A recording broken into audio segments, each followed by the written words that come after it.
Sandy Thompson, Y&R, just came out with a big report on consumer trends in 2015. It's called Trends with Tension. Let's get to the first one. It's tech is a part of us, but you want to escape from tech. There's a serious duality there. Can you explain it? Definitely a duality there.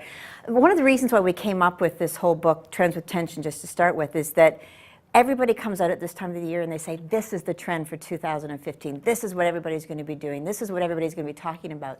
And the reality is that with every trend comes a counter trend, another way of looking at it. So when you take a look at technology, we all know that at some point in time, everything's going to be a wearable. Even Google, for instance, has got FDA approval on a digestible microchip right now that will basically sync up everything in our lives, from our phones to our laptops to our televisions to whatever it is that we want to connect with. But on the other side of it, there's a lot of hotels that are popping up right now that have things like tech-free zones. I'm sure you've been to the airport recently. You've had to sit in a lounge where there's no phones allowed, no computers allowed. So there's this duality happening that while we're becoming more connected and more in sync with all of the devices that we have, there's a desire from us as consumers to unplug. Well, that feeds right into your next trend, which is the rise of the robot and the rise of the craftsman. There's no middle ground there? There's a little bit of middle ground there, but when it comes down to it, we know that robots are going to take over because of the fact, when it comes to manufacturing, because of the fact that they're cheaper and they're faster. And you're not going to get a lot of the other issues that go along with human labor. But on the other side, if you think about brands, and brands are what's important to us at Y&R, is that people want to be able to have faith in the brands that they're creating. They want to be able to talk about them. They want to be able to look at them and understand the craftsmanship that's gone into every stitch or every little joint of metal that's in there.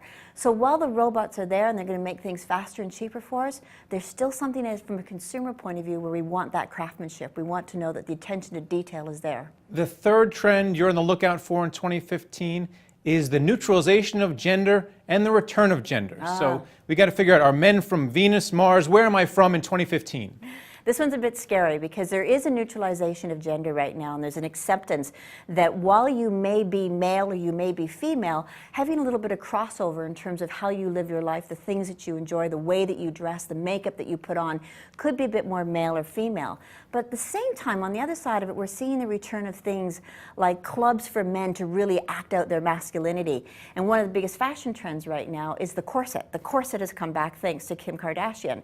So there's this neutralization of gender that's taking place on one side, but on the other side, girls are becoming more girls and men are becoming more men. And then finally, from an advertising perspective, over at Y&R, how are you addressing these trends? What should we be on the lookout for when it comes to advertising in 2015 to deal with these dualities? I think it's not just the duality so much, it is the tension that we're looking for in our brands. What we want at Y&R is that we want our brands to be interesting, not just differentiating, which is what most clients are asking for. We want them to be interesting. And in order for them to be interesting, they have to have that tension that makes them irresistible, that tension that makes you want to sit up and spend more time with them. So that's what we're looking for, is a little bit of tension in our brands that makes them interesting to every single person out there. All right, thanks a lot, Sandy. Thank you. Nice meeting you. And thank you for watching The Street.